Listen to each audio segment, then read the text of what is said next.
Dulu kan cuma Raffi doang nggak ada giginya. Sekarang gigi emang reguler di Oke Bos gantiin. Reguler deh Bos. Emang gantiin yang kemarin Sahila. Sahila ya. Kenapa itu diganti Mas? Bisa Titaichan nih. Ya udah, berapa? 2 juta. 2 juta. 2 juta.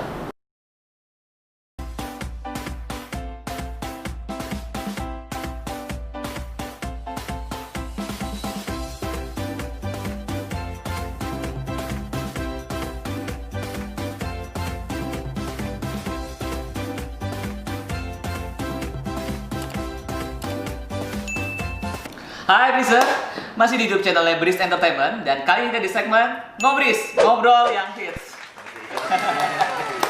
Kemarin ini banyak banget jadi yang pada komen di YouTube channel gue pas gue bikin collab dengan Mas Yanto. Gue pas waktu kenalin lagi lah dia siapa, karena kemarin udah sempat ada kan di YouTube channel gue sebelum Mas Yanto. Jadi banyak yang komen nih Mas, kemarin kan katanya kayaknya gantung, kok nggak dilanjutin, kok kapan lanjutannya gitu loh. Jadi gue masih tahu dulu karena kemarin ini kan kita terhentak dengan pandemi ya. Jadi kita bikin konten kan 2-3 bulan lalu, pas aku mau bikin lanjutannya udah pandemi tuh, jadi susah untuk ketemu, nyari waktu. Susah. Nah sekarang udah new normal, jadi gue atur jadwal lagi ketemu dengan Bapak Yanto ini. Makasih banyak buat waktunya loh Mas Yanto, sibuk banget soalnya. Enggak lah, ini kesehariannya doang kayak gini. Luar biasa. Oke Mas Yanto, mungkin kita lanjutin pertanyaan kita yang kemarin ya, yang sempat keputus itu. Jadi satu pertanyaan gue yang paling ditunggu sama netizen itu adalah kenapa sih semua TV pada rebutan Raffi Ahmad? Padahal dengan Raffi Ahmad dengan jadwal yang padat, terus juga semua orang tahu kalau Raffi Ahmad itu harganya fantastis gitu kan, tapi mahal kan. Tapi semua TV rebutan dia gitu Mas Yanto. Boleh nggak sih ceritain secara detail? Dan satunya lu pakai terus-terusan kan udah 10 tahun lebih kan, pegang Raffi Ahmad terus. Kenapa? Nah kalau TV lain pakai Raffi nggak tahu ya alasannya apa, tapi kalau gue pribadi sih karena pengalaman gitu, gue kerja bareng sama Raffi tuh di program TV ya, 2013 berarti hampir 7 tahunan lebih ya, 7 tahun. Terus memang kalau dilihat dari apa yang gue mau itu ada di Raffi. Jadi let's say misalnya kalau kadang kan kalau misalnya konten tuh ada jodoh-jodohan gitu. Jadi misalnya kayak gue punya program ini kayaknya cocoknya sama si A deh. Begitu juga, ini kayaknya nggak cocok sama si B. Nah kalau ke Raffi, mungkin kalau gue tuh jadi kayak jodoh.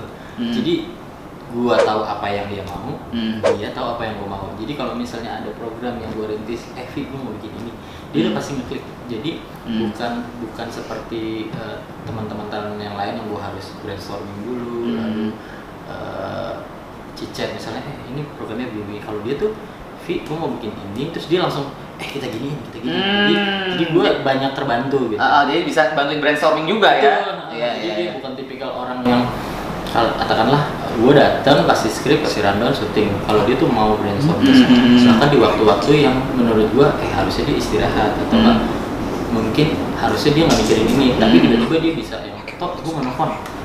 Dia ada apa penting, ngobrol ini itu kayak gitu. Nah terus yang bedanya lagi, gue senangnya sama Raffi itu dia tuh nggak pernah bilang enggak. Jadi dia tuh nggak pernah bilang enggak. Jadi misalnya let's say mungkin kalau ada beberapa orang ini, tapi oknum ya.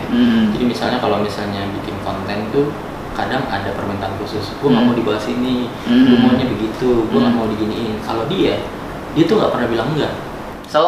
Selalu mau apapun. Tapi abis kelas syuting, ini edit dong. Enggak, Mas. Serius? Enggak, dia itu orang yang tahu part bahwa dia adalah apa ya istilahnya tuh wayang. Jadi dia tahu, dia pasrahin ke kita semuanya. Jadi apa yang kita sudah bahas di plan syuting, dia akan jalanin. Jadi misalnya kayak contoh kecil deh, kalau di beberapa oknum tuh atau artis ya misalnya, mau bajunya kesempitan dan sebagainya, dia tuh nggak pernah kayak gitu. Misalnya, ini bajunya menurut lu enak nggak?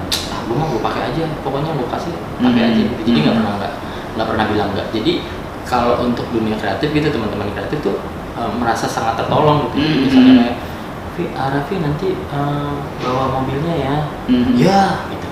Jadi kayak gitu. Jadi dia nggak pernah bilang, nggak pernah nolak. Iya. Terus jadi dia membantu juga untuk ide kreatif juga. Jadi sekarang tim kreatif sama tim produksi sangat-sangat terbantu juga kan. Iya, malah kadang kita tuh banyak dapat ide dari dia. Karena kan otaknya tuh mikir mulu ya. Jadi kalau kita tuh ke Raffi tuh akhirnya bukan hanya hubungan kerja tapi kayak pertemanan udah Iya. gue mau begini bisa nggak ya, terus dia ngasih masukan dan sebagainya. Nah gitu sih, jadi bentukannya memang akhirnya paket lengkapnya tuh memang ada di Raffi, buat konten, buat how to grab audience, dapat dari dia gitu. Jadi itu merupakan salah satu penyebab kenapa semua TV pada rebutan seorang Raffi Ahmad ya. Itu faktor utama, faktor penting juga loh. Jadi kadang-kadang kita kan nggak ngeliat budget nomor kesekian kan sebenarnya. Yang penting kan emang orangnya sportif, terus akhirnya juga datang tepat waktu, apapun juga membantu ide kreatif juga, otomatis meningkatkan rating juga kan. Soalnya kan sebagus apapun konten atau konsep yang kita buat, endingnya, muaranya atau nanti yang akan memainkan baik atau tidaknya kan si talent kan. Betul. Jadi percuma juga kalau misalnya kita bikin keras tentang konten lalu si pemainnya nggak main bagus atau nggak sesuai dengan ekspektasi kita, jadi susah. Betul, setuju banget. Gitu. Nah terus ini ada pertanyaan juga dari kebetulan teman-teman gue juga pada minta tolong bantu tanyain ke Mas Yanto gini. Jadi kemarin kan kita ngeliat TV gitu kan, punya program TV yang programnya di-cut dulu gitu kan selama pandemi kemarin yang dari bulan Maret sampai Juni ya kurang lebih kan. Dan tapi Oke Bos ini adalah satu program yang terus-terusan tayang. Jadi nggak ada libur gitu loh. Iya kan? Nah itu kenapa? Apakah karena memang permintaan dari seorang Raffi Ahmad yang katanya nggak bisa diam, harus yang sibuk kerja? Apakah karena rating? Apakah karena marketing atau gimana? Oh iya, jadi memang kondisi pandemi kan akhirnya banyak berubah ya semua unsur gitu. Betul.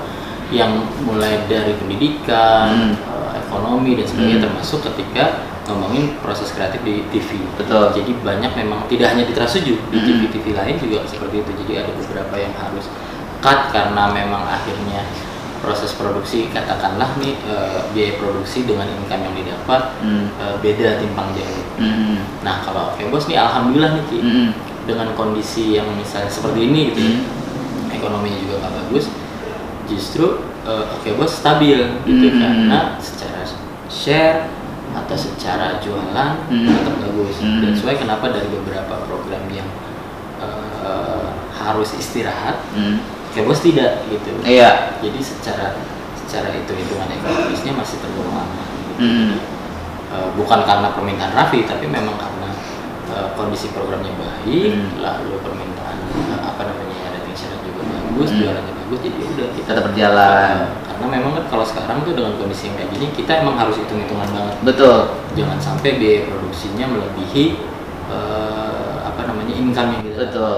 Tapi kesulitan nggak sih dapat bintang tamunya Mas? Pasti kan orang pada nggak mau keluar, artis-artisnya karena artis aku sendiri manajemen juga pada nggak mau ngambil job tuh 2 bulan pertama. Iya. Dari itu kesulitan nggak sih? Pasti lah. Terus gimana? Apalagi talk show ya. Iya. Oke Bos kan talk show. Bintang tamu tuh akan jadi part penting. Gitu. Betul. Cuman memang karena Oke Bos nih salah satu kekuatannya adalah si hostnya ini, si hostnya yang katakanlah chemistry sudah dapat. Jadi memang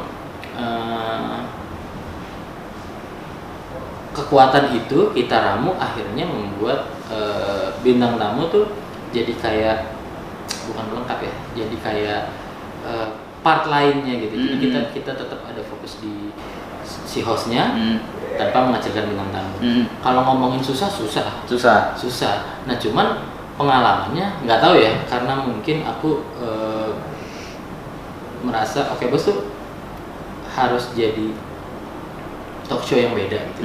Beda, let's say misalnya karena yang kita undang adalah artis, aku mau wanti-wanti nih sama teman-teman jangan sampai bintang tamu yang kita undang tuh merasa kecewa karena misalnya kan ada beberapa aku nggak mau dibahas ini ya, terus Flow TV-nya iya ternyata mereka bahas.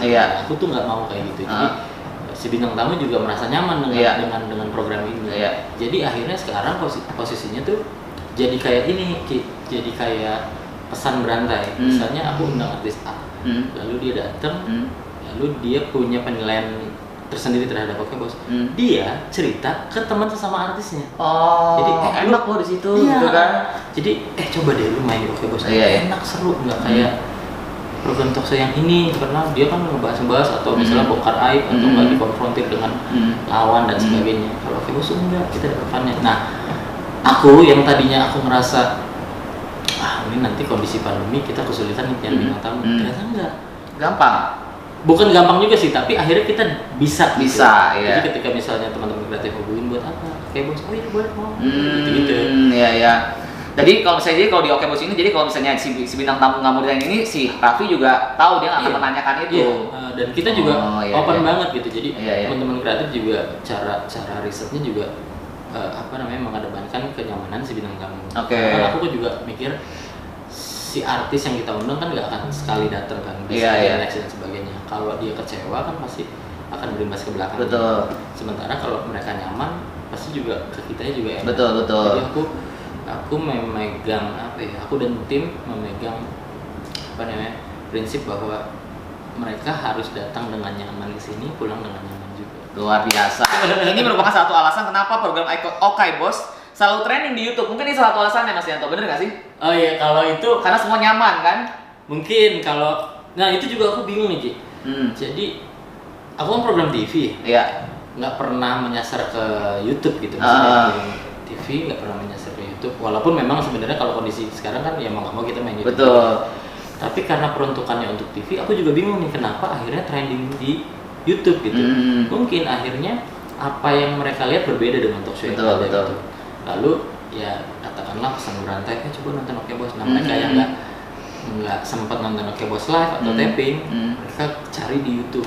Gitu ya begitulah akhirnya trending gitu. Oh ya Mas Yanto, ini ada pertanyaan juga. Sebenarnya jujur gue juga nggak tahu. Jadi kemarin pas gue baca komen-komennya para breezer gitu, mereka ada yang nanya, wah akhirnya tukang PLN pasar minggu muncul di YouTube. Gimana sih ceritanya? Gue setidaknya kenal sama Mas Yanto sejak zaman dulu kerja di Trans TV. Setahu gue Mas Yanto bukan tinggal di pasar minggu deh. Itu gimana sih sejarahnya? Enggak, jadi kan memang kalau gue tuh kalau punya program tuh pengennya beda ya. Maksudnya nggak pengen juga lebih baik dari program yang udah ada atau mengulang yang pernah gue lakuin, yang baru. Nah waktu itu sih sebenarnya kan gini, dulu waktu YKS mungkin orang kenal gue karena gue sering in-frame. Di Dahsyat pun kurang lebih kayak gitu. Betul. Jadi ada yang akhirnya mengenali aku dengan Yanto YKS atau Yanto Dahsyat gitu. Nah, terus akhirnya ketika megang Oke Bos waktu itu berpikiran gini nih, gimana caranya ya? Gue pengen menghidupkan suasana tapi gue nggak mau in-frame seperti yang gue lakuin di YKS atau di Dahsyat gitu kan. Terus? Nah waktu itu emang rada nyeleneh sih, jadi waktu itu bintang tamunya tuh Mbak Desi Ratnasari. Desi Ratnasari. Nah gue lihat di situ tuh kok banyak hal-hal yang membuat gue tuh gatel gitu untuk komentar. Tapi kan karena gue mikir gue nggak boleh in-frame, karena gue nggak mau seperti dulu. Nah akhirnya waktu itu gue suruh teman-teman FD, waktu itu teman-teman FD Rasuju suruh kasih HT itu ke Raffi sama Vicky. Nah waktu itu gue komentarnya bukan gue in-frame tapi gue by HT gitu. Jadi ya gue nyeletuk dan sebagainya. Gara-gara gitu si Vicky Prasetyo tuh nanya, ini siapa sih nih yang ngomong gitu. Nah itu lumayan mencairkan suasana Ki. Jadi di antara tayangan yang sudah pernah ada, tiba-tiba ada HT masuk terus dia bisa ikut komen gitu. Komentarin. Nah gara-gara itu akhirnya si Vicky setiap ada HT tuh dia bilang, ini ketua PLN Pasar Minggu. Gitu. Jadi kenapa Pasar Minggu gitu loh namanya? Gue juga bingung. Mungkin di Pasar Minggu kan ada apa ya? Ada gaduh PLN kali ya. PLN yang besar. Iya. Jadi kayak gitu. Nah akhirnya sekarang orang tidak lagi nambah, bukan hanya Yanto YKS atau Yanto Dahsyat, akhirnya kepala PLN Pasar Minggu. Iya, jadi gue juga bingung. Tapi nggak apa-apa menurut gue itu akhirnya membuktikan bahwa Oke Bosnya ditonton. Karena akhirnya orang punya naming beda ke gue gitu. Kalau ketemu ketua PLN Pasar Minggu. Di DM Instagram juga kayak gitu Ki. Mas Yanto kepala PLN Pasar Minggu gitu. Nah terus ini pertanyaan gue adalah, sekarang Oke Bos dulu kan cuman Raffi doang gak ada giginya, sekarang gigi emang reguler di Oke Bos gantiin. Reguler di Oke Bos. Emang gantiin yang kemarin Sahila ya. Kenapa itu diganti Mas? Jadi memang kan Oke Bos tuh udah hampir setahun ya. Betul. Hampir setahun. Jadi memang ada refresh di kita pasti pengennya sebelum orang bosen kita pengen ada engagement baru. Jadi kemarin waktu tahun-tahun pertama itu Raffi, Vicky, Sahila sampai ada sebutannya Raffisa tuh Raffi, Vicky, Sahila. Kita berhasil di program pagi. Lalu sekarang tuh jam tayang kan maghrib, jam prime time ya, jam 6 sampai jam 7. Jadi aku coba sama tim tuh bikin formula baru, munculkan figur Bu Bos Nagita Slavina. Ini sih harapannya sih sebenarnya buat refresh gitu. Refresh bahwasannya dulu oke bos ada Raffi Vicky Sahila, sekarang Raffi Vicky Nagita Slavina. Oh iya. Luar biasa. Tapi ranking masih bagus. Alhamdulillah dengan kondisi. Bonus masih lancar dong berarti. Bonusnya istri gua nonton minta jatah. Oh iya. Bonusnya banyak soalnya sering trending. Iya. Mas Yanto, terus aku mau nanya juga. Mas Yanto ini kan udah lama banget pegang program-programnya yang notabene adalah program-programnya Raffi Ahmad, program Raffi Ahmad dari GKS, terus Dahsyat, terus sekarang juga di Oke Bos. Ada nggak sih maksudnya yang orang belum tahu di belakang layar seorang Raffi Ahmad, sisi entah itu sisi baiknya, entah itu sisi uniknya yang orang lain kan di TV kayaknya ceria-ceria terus, pembawa rating terus, boleh nggak sih ceritain? Ya apa ya, kalau ngomongin si Raffi Ahmad tuh aku aja yang udah ngerasa kenal lama tuh masih masih bingung dengan cara pikirnya dia. Kenapa bingung? Jadi kayak gini, misalnya aku nih, besok jangan goda-godain cewek ya. Misalnya karena gue nggak pengen image lu jelek dan sebagainya, lihat komentar netizen dan sebagainya gitu. Terus dia cuma bilang begini, gue tuh bukan milik satu kelompok tertentu. Misalnya katakanlah orang-orang yang gak suka sama gue, gue harus apa adanya gitu. Kalau emang itu kebutuhan konten, gue mainin gitu. Terus bahkan Nagita Slavina bilang tuh kayak yang di luar mah lebih baper daripada kita, Pak. Jadi udah nggak apa-apa, santai aja gitu. Terus hal-hal yang kayak misalnya, terus malu selesai syuting jam berapa, misalnya program lain atau dia meeting gitu. Besok kalau bisa, kalau emang gue capek, ada sorean aja atau siangan aja mulainya. Dia tuh enggak, dia tuh fokus banget. Ya udah kalau misalnya emang harus jam sekian. Jadi dia tuh On time, pokoknya dia kalau sama kerjaan tuh gila banget. Iya, dia tuh profesional banget. Iya. Profesional banget. Even kalau lagi kayak di sini misalnya, gue tahu nih dia capek banget. Datang dia tidur, terus gue minta waktu, kita briefing 15 menit dulu ya. Nunggu dia bangun dulu. Jadi nggak apa-apa, briefing aja. Padahal gue tahu dia ngantuk banget. Jadi dia nggak mau mengecewakan misalnya orang lain yang harus nunggu dia lama dan sebagainya. Orangnya profesional. Terus care sama temen tuh tidak hanya orang yang dia kenal ya. Katakanlah misalnya kru produksi pasti dia kenal. Tapi dengan kru yang lain misalnya lighting, audio itu temen semua sama dia, dirangkul semua. Jadi bukan yang misalnya ada jarang kenal, ya udah say hi doang. Iya. Dia tuh emang semua rata. Iya. Kadang tuh lu risih nggak sih, Vi? Misalnya ya ketemu di depan sama orang, terus orangnya minta foto atau apa gitu. Biar aja. Gitu. Di luaran yang ini ya, kalau gue lihat sih dia selain profesional, terus dia tuh orangnya ini Ki, apa ya, nggak hitung-hitungan gitu. Oke, nggak hitung-hitungannya gimana? Nggak hitung-hitungan, let's say misalnya kita nih lagi ngobrol, terus misalnya ada temen yang lagi kena masalah, misalnya ada orang tuanya sakit atau apa, dia tuh nggak segan-segan, tuh ini titip buat dia. Oh gitu, iya. Sama kru-kru TV sama orang-orang. Iya. Mau cleaning service, mau apa segala, semua begitu. Betul. Jadi yang teman-teman lihat, katakanlah misalnya kan intensitas dia di YouTube-nya di Entertainment kan lebih besar dibanding TV gitu. Betul. TV kan paling 1 jam on air, habis itu selesai kan. Dan kalau di Rans Entertainment enggak ya. Jadi kalau misalnya kita lihat di Rans Entertainment apa yang dia pakai lalu karyawannya pakai, apa yang dia makan karyawannya makan, itu benar. Benar. Tadi lo baru mau nanya, dia kalau sama kru-kru TV seroyal itu nggak sih sama orang-orang karyawannya? Gini ya, royal banget. Dia tuh bisa gini nih. Besok di Oke Bos tuh punya makanan wajib namanya sate taichan. Oh iya, gue sempet lihat sih di Instagramnya. Mila talentnya Trans Oke Bos. Iya. Terus dia tuh, anak-anak udah pernah makan belum? Udah. Di sate taichan nih. Ya udah, berapa? 2 juta.